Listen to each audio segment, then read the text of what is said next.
Hi, I'm Christina Queen, and I'm a forgotten face.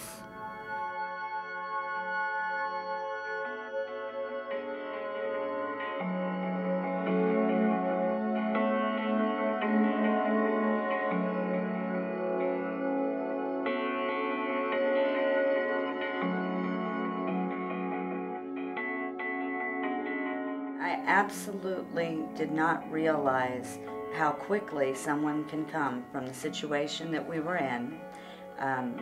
Being business owners, we had a large brick house on a double lot in a good neighborhood, and we didn't really do without anything. We took vacations, and I didn't realize how quickly those things can turn around. We went from 3 businesses, 2 businesses, to trying to struggle to keep one, and eventually lost that business.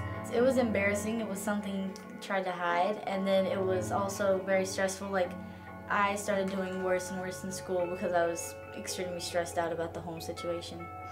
When we lost the house, we went to stay with my mom.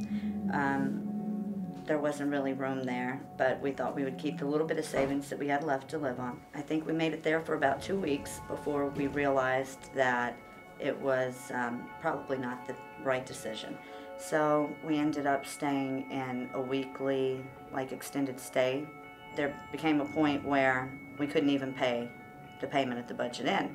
So we began to look into the shelters and things in the area, but they split families up, and the males and the females, and we weren't ready to do that. But thankfully, Families in Transition, Beth Davalos from DCF, she just happened to be there one morning while I was getting the kids ready for school.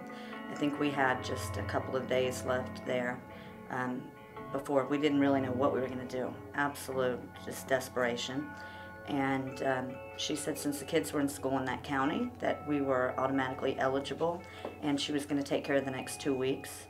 And that was just, she was like an angel that day, She was speaking to some of the senators and things, and somehow or another she ended up in contact with Westgate and the Westgate Foundation, and they gave both me and my husband jobs and an apartment. That was the biggest thing right before Christmas.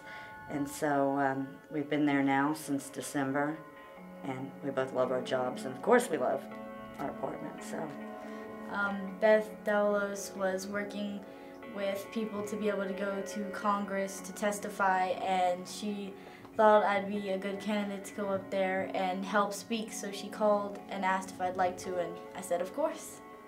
I thought about everything that happened and thought about the things that people really needed to hear, and sat and had Beth help me type it up and proofread it and get ready to go to Congress.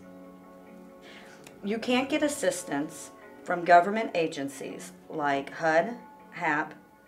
They don't consider you homeless if you're staying in a hotel, if you're staying with family. It's a really weird circumstance because the only thing that we could be approved for was Medicaid and food stamps, which I appreciate, don't get me wrong, and they came in handy when we really needed them. However, the fact that you can't get any type of housing assistance is almost crazy. I went to Congress to change the definition of homelessness because, like she said, if you're in someone else's house or if you're in a hotel, they don't consider you homeless, but it's just not your house. It's not your home. It's someone else's or a hotel.